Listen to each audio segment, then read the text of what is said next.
महाराज जी यहाँ एक बात आपसे और जानना चाहेंगे कि तर्पण एवं श्राद्ध निकालने से कोई लाभ है या नहीं गीता के अनुसार? श्राद्ध लाभ निश्चित है, लेकिन बात वही है यदि हमारा भाव है तो। जो श्राद्ध और तर्पण हैं वो केवल पितरों तक के लिए है, पूर्वजों का स्मरण उस माध्यम से होता है और जो पूर्वज परंपरा है हमारी उसके प्रति एक कृतज्ञता रहती है, कृतज्ञता का भाव बनता है। और एक भाव ये भी है, बहुत से लोग कहते हैं कि पहुंचता है कि पितरों तक, निश्चित पहुंचता है यदि हमारा भाव है। और पद्म पुराण, ब्रह्मवैवर्त पुराण, ऐसे पुराणों में ऐसे साक्ष्य मिलते हैं कि जब भगवान राम ने कुछ तर्पण किया, श्राद्ध किया अपने पिताजी के निमित्त, तो सब पूर्वज खड़े हुए दिखाई दिए और सीता जी सकुचा गए। तो हम यदि भाव रखते हैं तो निश्चित रूप से वो पहुंचता है, ऐसा मान के चलना चाहिए, ऐसा भाव रखना चाहिए। तो ये थे स्वामी ज्ञानानंद जी के विचार। और आइए अब जानते हैं जगत गुरु तत्वदर्शी संत रामपाल जी महाराज के विचार। बोलो सतगुरुदेव की जय। कर जोरूं विनती करूं, धरूं चरण पर शीश। गुरु जी राम देवानंद जी महाराज ने दियो नाम बख्शीश।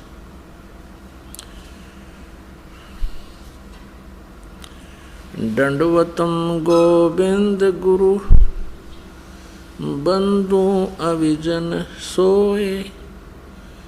पहले भये प्रणाम तिन, नमो जो आगे होए। अपने आत्माओं, अब बात रही सरहद निकालने की। ये क्या लोक वेद सुनाते हैं, दुनिया को भ्रमित करने के लिए कहते हैं कि श्री रामचंद्र जी वनवास में थे और उन्होंने अपने पिता राजा दशरथ का श्राद्ध किया था। और वहाँ पर कहते हैं उनके पूर्वज सभी खड़े दिखाई दिए। इन अज्ञानी ऋषि महर्षि नकलियों ने उनके पूर्वजों को भूत बनवा दिया या गलत साधना करवा कर। गीता जी अध्याय नंबर 9 के श्लोक नंबर 25 में स्पष्ट किया है कि दो भूत पूजते हैं वो भूतों को प्राप्त होंगे, भूत बनेंगे। श्राद्ध निकालना, अस्थि उठाना, पिंड भरवाना, ये भूत पूजा ये नहीं करनी चाहिए। अभी प्रमाण दिखाते हैं आपको। गीता जी अध्याय नंबर 9 के श्लोक नंबर 25 में कहा कि भूत पूजने वाले भूतों को प्राप्त होंगे, भूत बनेंगे। देवताओं की पूजा करते हुए देवताओं के पास जाएंगे। और मेरी यानी गीता ज्ञानदाता कहता है मेरी पूजा करने वाला मुझे प्राप्त होगा। तो इन्होंने ये भूत पूजवा के सारे भूत बनवा दिए। तो श्री रामचंद्र जी के सारे पूर्वज खड़े दिखाई देंगे, सारे भूत बन रहे हुए प्रेत बन गए। और बनवाने वाले ये दंत कथा सुनाने वाले अज्ञानी ऋषि महर्षि मंडलेश्वर को आवे बैठा दिया, पूरे मानव समाज को बर्बाद कर दिया इन्होंने। अब आपको दिखाते हैं, मार्कंडेय पुराण में दिखाते। एक रुचि नाम के ऋषि थे, उन्होंने शादी नहीं, विवाह नहीं करवाया, वेदों को समझा, अच्छी तरह ज्ञान ग्रहण किया। ज्ञानी कौन होता है? ज्ञानी वो पुरुष होता है जिसने ये जान लिया कि मनुष्य जीवन बार बार प्राप्त नहीं होता और परमात्मा प्राप्ति के लिए मनुष्य जीवन मिला है। और यदि मनुष्य जीवन पाकर एक परमात्मा की भक्ति नहीं की, अन्य अनुपासना की, तो जीवन नष्ट हो जाएगा। इसी आधार से उस रुचि ऋषि ने वेदों का ज्ञान गहनता से जाना और समझा और उसी आधार से उसने विवाह भी नहीं करवाया, वेदों अनुसार साधना करता था। जब वो 40 वर्ष का हो गया, उसकी 4 पीढ़ी के भूत दिखाई देंगे, पिताजी, परपिता और परदादा। पिताजी, दादाजी, परदादा और दादा परदादा का पिता। और उन्होंने उस पुण्यात्मा को मिसगाइड कर दिया। अब ये प्रसंग थोड़ा सा अपने पुराणों में दिखाते हैं, मार्कंडेय पुराण। ये देखिएगा, मार्कंडेय पुराण गीता प्रेस गोरखपुर से प्रकाशित है। मार्कंडेय पुराण गीता प्रेस गोरखपुर से प्रकाशित है। ये देखिएगा, प्रकाशक व मुद्रक गीता प्रेस गोरखपुर, गोविंद वन कार्यालय कोलकाता का संस्थान। इसके 242 पृष्ठ पे संक्षिप्त मार्कंडेय पुराण रोच्य मुनि की उत्पत्ति कथा। मार्कंडेय जी कहते हैं, ब्रह्मन पूर्व काल की बात है, प्रजापति रुचि ममता और अहंकार से रहित इस पृथ्वी पर विचरते थे। उन्हें किसी से भय नहीं था, वे बहुत कम सोते थे। उन्होंने न तो अग्नि की स्थापना की थी और न अपने लिए घर ही बना रखा था।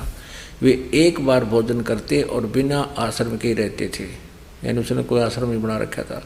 उन्होंने सब प्रकार की आसक्तियों से रहित एवं मुनिवर्ती से रहते देख उनके पितरों ने उनसे कहा, पितरों ने जो भूत बन गए थे उनने, पितर बोले, बेटा विवाह स्वर्ग और अपवर्ग का हेतु होने के कारण एक पुण्यमय कर्म है, उसे तुमने क्यों नहीं किया। गृहस्थ पुरुष समस्त देवताओं, पितरों, ऋषियों और अतिथियों की पूजा करके पुण्यमय लोकों को प्राप्त करता है। वह सभा के उच्चारण से देवताओं को सवधा, शब्द से पितरों को तथा अन्नदान आदि से भूत आदि प्राणियों एवं अतिथियों को उनका भाग समर्पित करता है। बेटा, हम ऐसा मानते हैं कि गृहस्थ आश्रम को स्वीकार न करने पर तुम्हें इस जीवन में क्लेश पर क्लेश उठाना पड़ेगा। मृत्यु के बाद और दूसरे जन्म में भी क्लेश ही भोगने पड़ेंगे। रुचि ने कहा, पितरगण, परिग्रह मात्र ही अत्यंत दुख एवं पाप का कारण होता है तथा उससे मनुष्य की अधोगति होती है। यही सोचकर मैंने पहले क्षत्रिय संग्रह नहीं किया। मन और इंद्रियों को नियंत्रण में रखकर जो यह आत्म संयम किया जाता है, वह भी परिग्रह करने पर मोक्ष का साधक नहीं होता। ममता रूप कीचड़ में सना हुआ होने पर भी ये आत्मा जो परिग्रह शून्य चित्तवर्ती जल से प्रतिदिन धोया जाता है, वह श्रेष्ठ यतन है। जितेंद्रिय, फिर के पितर बोले, बेटा जितेंद्रिय होकर आत्मा का प्रक्षालन करना उचित है, किंतु तुम जिस पर चल रहे हो वह मोक्ष मार्ग है। ये नीचा इसका मोक्ष मार्ग हो जाए, वह तो मोक्ष मार्ग है, किंतु फलाना फलाना देखो। अब यहाँ देख, पूर्व जन्म में किया हुआ मानव का शुभ अशुभ कर्म सुख और दुख में भोगों के रूप में प्रतिदिन भोगने पर ही क्षीण होता है।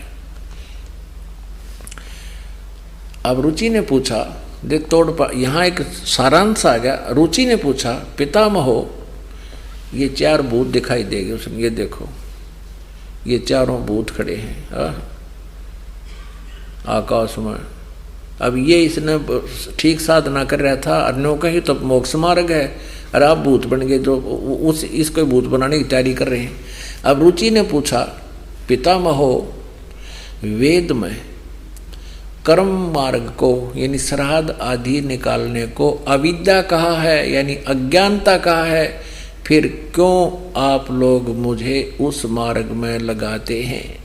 और पितर भी कहते हैं, पितर बोले, यह सत्य है कि कर्म को यानी श्राद्ध श्रुद्ध निकालने को अविद्या ही कहा गया है, इसमें तनिक भी मिथ्या नहीं। फिर टट्टू रह गया और क्या रह गया फिर बता, और फिर बंडाण लाग रही, इसने ऐसे कर ले ऐसे कर ले।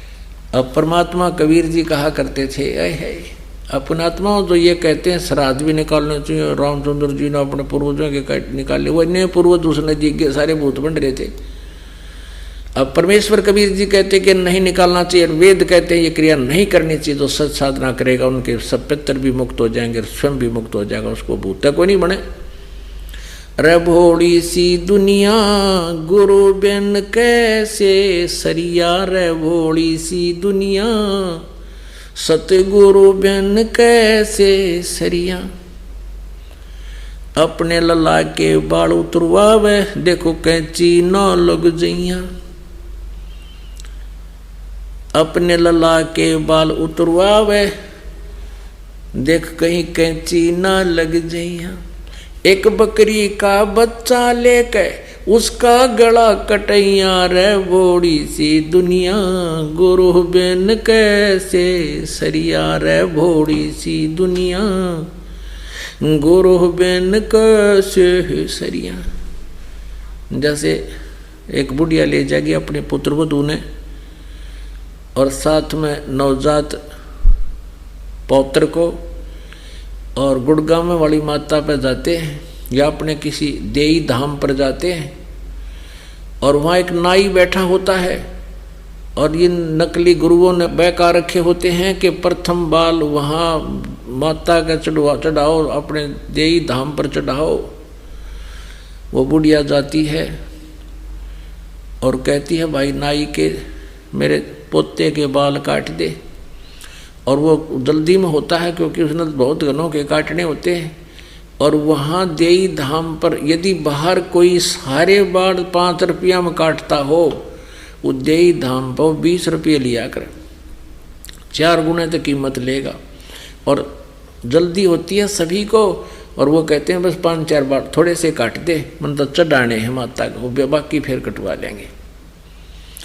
मोटे मोटे से वो बाल काट देता है। और क्या कहती है वो बुढ़िया ने, यूँ कहती है, अरे नाई के देख भाई नाई, धीरे धीरे मेरे पौत्र के, मेरे बच्चे के, मेरे लला के कच्चा सिर है, कच्चा सिर, कहीं काची कैंची ना लग जा, इसको पीड़ा ना हो जा, ध्यान से काटना बालों को। परमात्मा कहते हैं अपने बच्चे का तो कैंची लगन का भी डर, कहीं पीड़ा ना हो जा, और एक बकरी का बच्चा लेके वहां तने बलि चढ़वा दिया, अरे भोड़ी सी दुनिया। अब क्या बताते हैं परमात्मा कबीर जी, अरे भोड़ी सी दुनिया सतगुरु बिन कैसे सरिया, रे भोड़ी सी दुनिया सतगुरु बिन कैसे सरिया। अपने लला के बाल उतरवावे, देख कैंची ना लग जइया। अपने लला के बाल उतरवावे, देख कैंची ना लग जइया।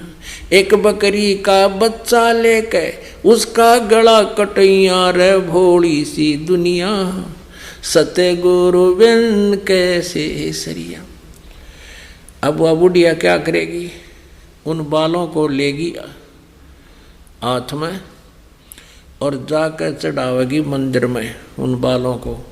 वो पुजारी उठा लेगा तुरंत और एक कट्टे में गाल लेगा, बोरी भर लेते हुए, और उसको उठाकर शाम के समय बाहर कुर्डियाँ पर फेंक दे।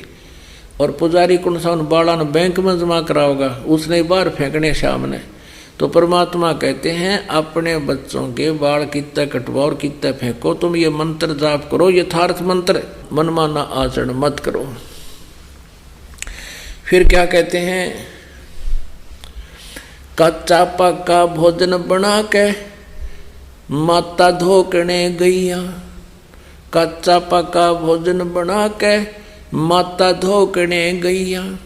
उस माता ऊपर कुत्ता मुते, वो क्यों ना मर गईया, रे भोड़ी सी दुनिया सतगुरु बिन कैसे सरिया, रे भोड़ी सी दुनिया सतगुरु बिन कैसे सरिया।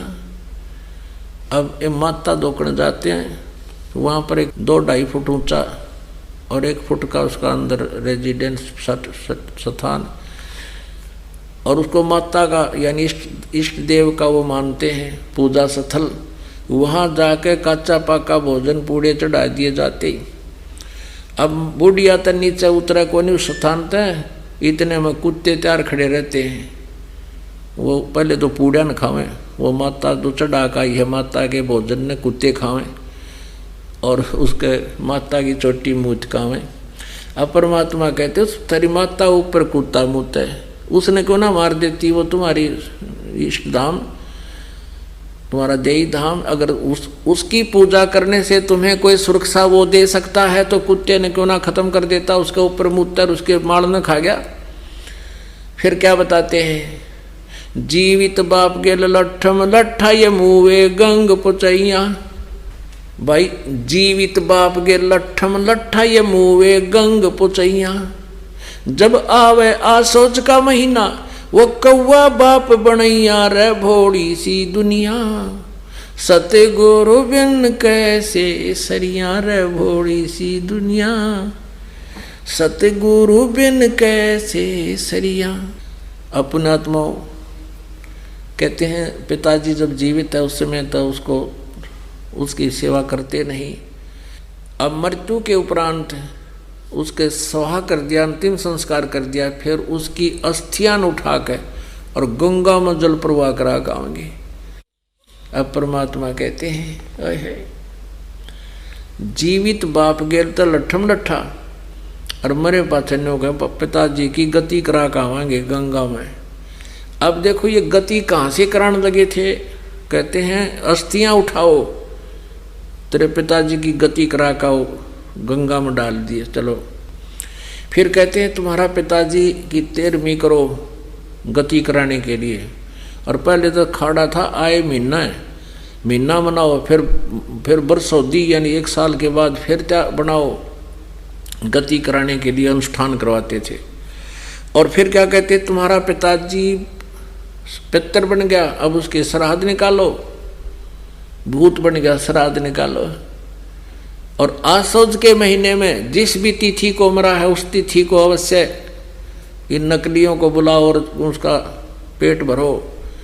और वो क्या करता था, भोजन उठा करके छत पर रख देता था कि देखो अब कौवा भोजन खाएगा। कौवा आ गया, भोजन खा गया, कहने लगे तेरा पिताजी कौवा बन गया, उसको भोग लगा हुआ, देख कौवा बन गया। अरे थरा गजब हो, गति कराने लगे थे, कौवा बना के छोड़ दिया। कहाँ से गति कराने लगे थे उसकी और कौवा बना के छोड़ दिया। परमात्मा कहते हैं रे भोली सी दुनिया, सतगुरु बिन कैसे सरिया। जीवित बाप के लट्ठम लट्ठा मुँहे गंग पुचैया। और जब आवे आसोज का महीना फिर वो कौवा बाप बनैया, यो तुम्हारा बाप कौवा बन गया। देखो भोजन इसको भोग लग गया, कौवा खा गया। न्यो मूर्ख बना रखे हम इन नालायका ने, जिन्हें कह का नहीं पता भक्ति मार्ग का, ये सब भूत पूजवा कर भूते बना दिए। अब परमात्मा क्या बताते हैं, ये सौदा फिर नाही संतो, ये सौदा फिर नाही। लोहे के साताब जात है काया दे सराही। 3 लोक और भवन चतुर्दश सब जग सौदे आही। दुगने तिगने करे चौगने किन्हू मूल गवाई। अब फिर क्या बताते हैं कि कुल परिवार तेरा सकल कबीला मसलत एक ठहराई। बांध पिंजड़ी आगे धर लिया फिर मरघट को ले जाई। अग्नि लगा दिया जद लंबा फूक दिया उस ठाही। पुराण उठा के पंडित आए पीछे गुरुड़ पढ़ाई। नर से तीतू पसवा की जय गद्दा बैल बनाई। ये 56 भोग कहा मन बोरे की तो कुरडी चुरने जाई। प्रेत सला पैजा पराजे पितरों पिंड भराई। बहुर श्राद्ध खान को आए फिर काग भये कल माही। अब कहते हैं गरुड़ पुराण का पाठ कराते हैं उस व्यक्ति की मृत्यु के बाद। परमात्मा कहते तुम पहला कराओ उसने गरुड़ का पाठ। अब गरुड़ पुराण के अंदर बहुत विस्तार से लिखा है कि मृत्यु के उपरांत जिसने जैसा कर्म किया उसको ऐसा फल मिलता है। और उसको ले जाते हैं यम के दूत बांध कर। जिसने पुण्य नहीं किए पाप किए हैं तो उसको खाना नहीं देते, आहार नहीं देते, नंगे पैरों ले जाते हैं। किसी ने ऐसा जुल्म किया उसकी आंखें फूट जाती हैं, कोई ऐसा पाप करता है तो उसका लड़का मर जाता है। तो परमात्मा कहते हैं मरने के बाद गरुड़ पुराण पढ़ा रहे हो, उसको पहले पढ़ाना चाहिए था गरुड़ पुराण, ताकि वो पापों से बचता, बुराई ना करता, धर्म पुण्य करके अपना कल्याण करवा जाता।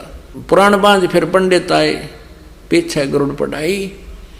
और फिर कहते हैं नर से तीतू पसवा की जय गद्दा बैल बनाई। ये 56 भोग कहा मन बोड़े की कुरडी चढ़ने चाहिए। प्रेत सला पे जा विराजे पितरों पिंड भराई। पिंड भरवा दिए। और फिर बहुत श्राद्ध खान को आगे वो काग बन गए कलमाही। ये कलयुग में फिर इस संसार में कौवे बन गए। अब क्या बताते हैं, जय सतगुरु की संगत करते सकल कर्म कट जाई। अमरपुरी पर आसन होते जहां धूप ना छाई। यदि परम संत की शरण में आ जाते तो ये सभी कर्म कट जाते, किसी की जरूरत नहीं थी ना श्राद्ध करण की ना की, तो सभी कर्म पूर्ण परमात्मा ही काट सकता है, ये श्री कृष्ण जी नहीं काट सकते। और सकल कर्म कट जाई, अमरपुरी यानी उस सनातन परम धाम को चले जाते जहाँ कोई कष्ट नहीं होता। इस प्रकार परमात्मा के तत्व ज्ञान से आप इस अध्यात्म ज्ञान को समझें और अपना कल्याण करवाएं। सत साहिब। महाराज जी, क्या श्री कृष्ण भगवान हमें श्राप या कर्मदंड से मुक्त कर सकते हैं? क्या हमें पूर्ण मोक्ष प्रदान कर सकते हैं? निश्चित और निस्संदेह, यदि हम उनकी शरण में आते हैं। ऐसा गीता में अनेक बार आया है। भगवान कहते हैं तू मेरे पास आ जा, तू मेरी शरण में आ जा। सर्वधर्मान परित्यज्य, तू सब विपरीत धर्मों का आश्रय अर्थात विपरीत आचरणों का जो तूने अब तक ले रखा था, तू उसका त्याग कर और एकमात्र मेरी शरण में आ जा अर्थात ईश्वरीय भाव में आ जा। उसके पश्चात भगवान आश्वासन देते हैं, अहम त्वा सर्व पापेभ्यो मोक्षयिष्यामि, मैं तुझे सब पापों से मुक्त कर दूंगा। उसे पाप कहो, श्राप कहो, अभिशाप कहो, संताप कहो, कोई भी शब्द कहो, भगवान सक्षम हैं। क्यों? क्योंकि वो मोक्ष प्रदाता हैं। निश्चित रूप से ऐसा वो कर सकते हैं। तो ये थे स्वामी ज्ञानानंद जी के विचार। और आइए अब जानते हैं जगत गुरु तत्वदर्शी संत रामपाल जी महाराज के विचार। बोलो सतगुरुदेव की जय। कर जोरूं विनती करूं, धरूं चरण पर शीश, गुरु जी राम देवानंद जी महाराज ने दियो नाम बख्शीश।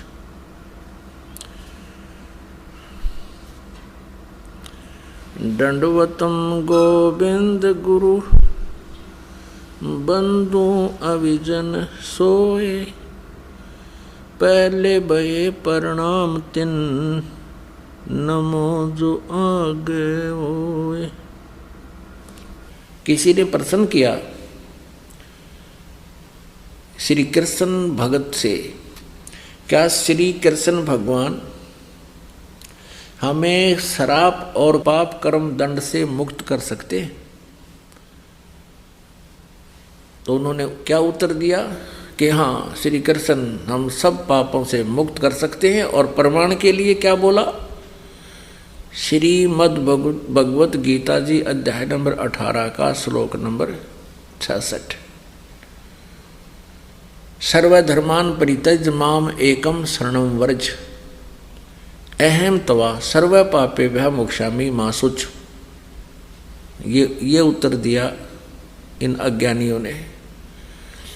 अब यहाँ सर्वधर्मान परित्यज माम क्या कहता गीता ज्ञानदाता? जैसे गीता जी अध्याय नंबर 15 के श्लोक नंबर 16 और 17 में 3 प्रभु बताए हैं, सरपुरुष, अक्षर पुरुष और परम अक्षर पुरुष। और श्रीमद् भगवत गीता अध्याय नंबर 17 के श्लोक नंबर 23 में इन तीनों के जाप की विधि बताई है। ओम तत्सत इति निर्देश है, ब्रह्मण त्रिविध समर्थ है। ओम सरपुरुष का, ब्रह्म का, और ये तत् है ये अक्षर पुरुष का, और सत ये परम अक्षर पुरुष यानी परम अक्षर ब्रह्म का जाप है। तो गीता जी अध्याय नंबर 18 के श्लोक नंबर 66 में क्या प्रमाण है? गीता ज्ञानदाता कहता है कि यदि तूने उस परम अक्षर ब्रह्म की शरण में जाना है तो मेरे सतर की जो साधना तूने की है ओम नाम की और यज्ञ आदि, वो मुझ में छोड़ दे। हम क्या करते रहे?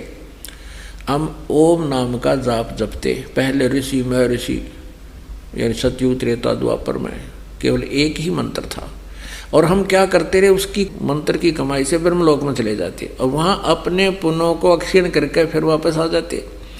और यहाँ विधान है इस काल का, ब्रह्म का, इसके लोक में जब तक ये प्राणी है और इसको यो 3 मंत्र का जाप परम संत से प्राप्त नहीं होता, सतनाम सारनाम, तो उसको जैसे कर्म किए दोनों भोगने पड़ते। अब ओम नाम के जाप की कमाई तो हम ब्रह्मलोक में नष्ट कराते, वो पाप हमारे ज्यों के त्यों रह जाते। उन पापों को हम कुत्ते गधे सुअर बनकर यहाँ भोगते रहे। अब हम कैसे करेंगे? ये कहता है कि मेरे सतर का जो ब्रह्म का ओम मंत्र का जाप हो, 3 मंत्रों में से, तो वो सर्वधर्मान परित्यज माम, मेरे सतर की जितनी भी धार्मिक अनुष्ठान पूजाएं तूने की हैं वो मुझ में छोड़ दे, इसका प्रतिफल ना ले। मेरे सतर की सब पूजाओं को मेरे को दे दे, ओम नाम के जाप को, और ये गादी जो तूने की है मुझे दे दे, छोड़ दे। एकम शरणम व्रज, एकम माने जिसके बराबर दूसरा ना हो, अद्वितीय, उस समर्थ परमात्मा परम अक्षर ब्रह्म की शरण में व्रज माने जा, व्रज माने जाना होता है। इन्होंने अनर्थ कर रखा है, व्रज का अर्थ आना कर रखे, ये यहाँ भी इन्होंने बैठा रखा है, सारा ही बदल दिया, गीता जी का पूरा अज्ञान कर दिया। सभी अनुवादकर्ताओं ने बैठा रखा है। सभी ने कहा कि व्रज माने आ जा, आना, जबकि व्रज माने जाना होता है। पहले इस शब्द कोश से क्लियर करते हैं। अब देखिएगा, संस्कृत हिंदी कोश वामन शिवराम आप्टे द्वारा इसका संग्रह किया गया है, और यह है मोतीलाल बनारसी दास पब्लिशर्स प्राइवेट लिमिटेड, दिल्ली से प्रकाशित है। इसके 993 पृष्ठ है। व्रज माने जाना, चलना, प्रगति करना, विदा होना, ये सारा है, निर्वासित होना। व्रज माने जाना, आना नहीं होता। गो माने जाना है तो उसका अर्थ आना हो ही नहीं सकता। एक सीधी सी बात है, इंग्लिश वर्ड है गो, उसका अर्थ होता जाना, उसका अर्थ कम नहीं हो सकता। अगर कोई कम करता है तो उसने कोई ज्ञान नहीं। व्रज माने जाना है तो उसका आना जिसने किया है उनको कति ज्ञान नहीं, उन्हें अनर्थ कर दिया। अब देखिएगा, श्रीमद् भगवत गीता के अनुवादकर्ताओं की कलाबाजी। ये देखिए, जयदयाल गोविंद का गीता प्रेस गोरखपुर से प्रकाशित है। ये 18वां अध्याय, श्रीमद् भगवत गीता 18वां अध्याय, और ये 66वां श्लोक। इसमें व्रज शब्द स्पष्ट है। सर्वधर्मान परित्यज माम एकम शरणम व्रज, अहम तवा सर्व पापेभ्यः मोक्षामि मा शुच। क्या अर्थ किया इन्होंने? संपूर्ण धर्मों को अर्थात संपूर्ण कर्तव्य कर्मों को मुझ में त्याग कर तू केवल एक मुझ सर्वशक्तिमान सर्वाधार परमेश्वर की शरण में आ जा। व्रज माने आ जा। अरे वाह, ये आपने देख लिया गीता प्रेस गोरखपुर से प्रकाशित में। और गीता प्रेस गोरखपुर से प्रकाशित है एक राम सुखदास जी, बड़े महाविद्वान माने गए हैं, और उनका अनुवाद देखिए, वो भी गीता प्रेस गोरखपुर से प्रकाशित है।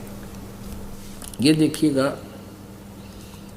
श्रीमद् भगवत गीता साधक संजीवनी परिशिष्ट सहित हिंदी टीका, सचित्र साधक संजीवनी परिशिष्ट सहित हिंदी टीका, श्रीमद् भगवत गीता, स्वामी राम सुखदास जी। और गीता प्रेस गोरखपुर से प्रकाशित है। मुद्रित भी वही है, प्रकाशक भी वही है। ये है अध्याय 18 श्लोक 66, अध्याय 18 और श्लोक 66, ये 66 श्लोक। इसमें ये व्रत शब्द है। संपूर्ण धर्मों का आश्रय छोड़कर तू केवल मेरी शरण में आ जा।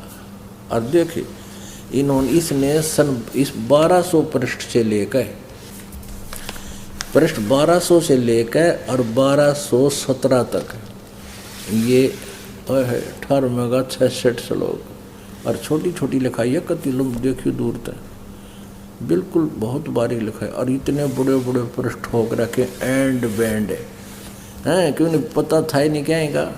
16-17 पृष्ठ भर दिए उस अज्ञान को, अपने अज्ञान को उल्ट सुलट करने के लिए। हाय हाय हाय। और इसमें लिख रखा है मेरी शरण में आ जा, जबकि इसका अर्थ जाना होता है। अब तीसरा दिखाते हैं सुधांशु जी महाराज।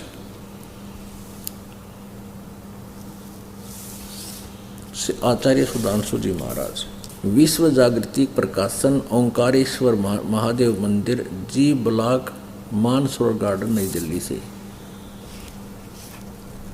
मुद्रक है इंटर इंडिया पब्लिकेशंस, D17, राजा गार्डन, नई दिल्ली, दुर्वासिसना। ये है वो 18 में जाएगा, 18वां अध्याय 66वां श्लोक, वर्ज।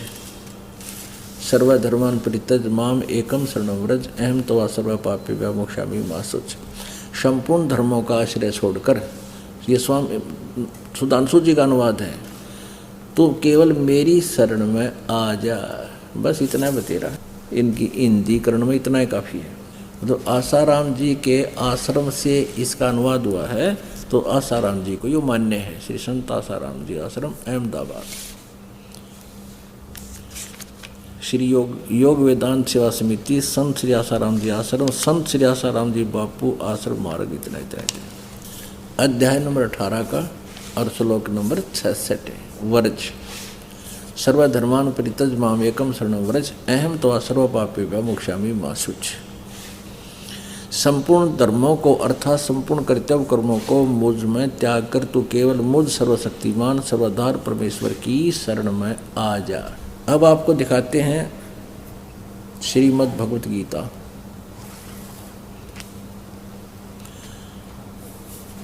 अनुवादक हैं ब्रह्मलीन महात्मा सत्यानंद, महात्मा सर्वानंद, सर्वज्ञानंद आदि, संपादक हंसादेश। प्रकाशक है मानव उत्थान सेवा समिति, 2/12, पंजाब विभाग, नई दिल्ली से। ये है 8-10वां अध्याय। और यहाँ आ जाइए, इन्होंने इकट्ठे, ये तो 63 तक तो यहाँ है। अब 63, 64, 65, 66 तीन इकट्ठे गोट रखे हैं। ये है वर्ज। सर्वधर्मान् परित्यज्य माम एकम शरणं व्रज, अहम त्वा सर्व पापेभ्यो मोक्षयामि मा शुच। इसका ये तो 64वें का अनुवाद है। अब 65वें का, 66वें का यहाँ दिखाते हैं।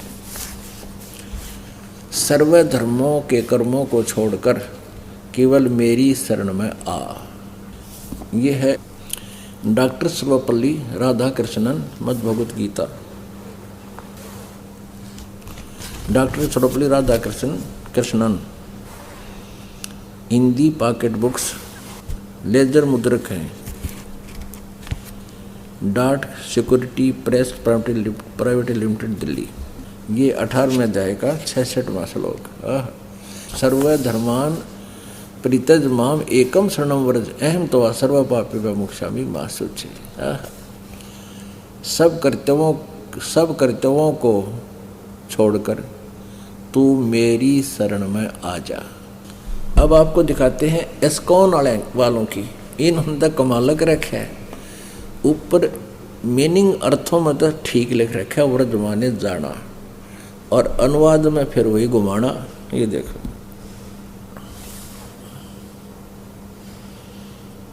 गीतोपनिषद यथारूप, द्वारा कृष्ण कृपा श्री मूर्ति, श्रीमद AC भक्ति वेदांत स्वामी प्रभुपाद, संस्थापक आचार्य, अंतर्राष्ट्रीय Krishna Bhavanamrita Sangh, Bhaktivedanta book trust, Los Angeles, London, Stockholm, Sydney, Hong Kong, Mumbai. और ये कहाँ से छपी है? भक्ति वेदांत बुक ट्रस्ट के लिए भीमदास द्वारा हरे कृष्ण धाम, जो मुंबई से प्रकाशित, रेखा प्रिंट्स प्राइवेट लिमिटेड, दिल्ली से मुद्रित। 18वां अध्याय है ये। और यहाँ 66वां श्लोक। सर्वधर्मान् परित्यज्य माम एकम शरणं व्रज, अहम त्वा सर्व पापेभ्यो मोक्षयामि मा शुच। ये यहाँ 553 पद इसकी केवल संस्कृत है और 554 पर हिंदी है। 554 का। ये देखिए, इन्होंने पहले शब्दों के अर्थ अलग लिख दिए। सर्वधर्मान माने समस्त प्रकार के धर्म, और वर्ज माने जाओ। बिल्कुल ठीक है। हाँ, शरण में वर्ज माने जाओ, वर्ज माने जाना ही होता है। अब यहाँ इन्होंने अनुवाद किया, शब्दार्थ तो ठीक लिख दिए कि कोपट डेगा तड़ बेवकूफ ना बना दिया हमने। और यहाँ फिर वह बात क्यों, समस्त प्रकार के धर्मों का परित्याग करो और मेरी शरण में आओ। अरे वाह, चौड़े में झूठ बोल रहे। वर्ज माने जाओ, और यहाँ लिख रहा वर्ज माने आओ, कर दिया उदार अड़े नाश कर रखा तुमने। सर्वधर्मान परितज माम एकम शरणम वर्ज। वर्ज माने उस सर्वशक्तिमान परम अक्षर ब्रह्म की शरण में जा, और मेरे ओम नाम के सत्र का जो साधना वो मुझे छोड़ दे। अहम तवा सर्व पापे भ्या मोक्षामी। मैं तुझे फिर गधे कुत्ते सुअर नहीं बनाऊंगा, तू चिंता ना करे। अब इसमें स्पष्ट कर दिया है कि मेरी सत्र की पूजा मुझे छोड़ दे, फिर उसकी शरण में जा, जिसके विषय में गीता जी अध्याय नंबर 15 के श्लोक नंबर 4 में कहा है। 1 से लेकर 4 में सार किया है, 15वें अध्याय के 16 और 17वें श्लोक में क्लियर किया है। परम अक्षर ब्रह्म है और वो सबका धारण पोषण करता है। उसके पश्चात उस परम पद परमेश्वर की खोज करनी चाहिए, जहाँ जाने के बाद फिर लौटकर साधक कभी संसार में नहीं आते।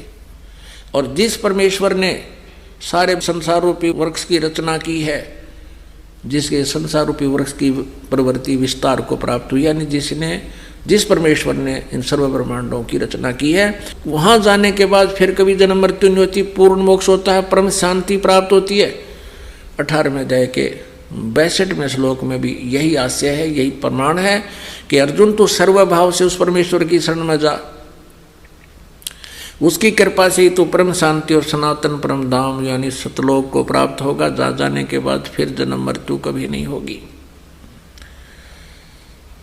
और ये श्री कृष्ण जी के भक्त, ये अज्ञानी क्या कहते हैं कि श्री कृष्ण अर्थात विष्णु, श्री कृष्ण कहो चाहे विष्णु जी कहो, ये सभी श्राप नाश कर सकते हैं, सभी पाप नाश कर सकते हैं। श्री विष्णु जी पर अपने पाप और श्राप नाश नहीं हुए। श्री विष्णु जी ही श्री कृष्ण जी हैं। इसके लिए थोड़ा सा प्रमाण दिखाते हैं। देखिएगा, श्रीमद् भगवत सुधा सागर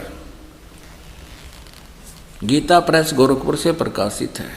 श्री भागवत सुधा सागर सुख सागर गीता प्रेस गोरखपुर से प्रकाशित है।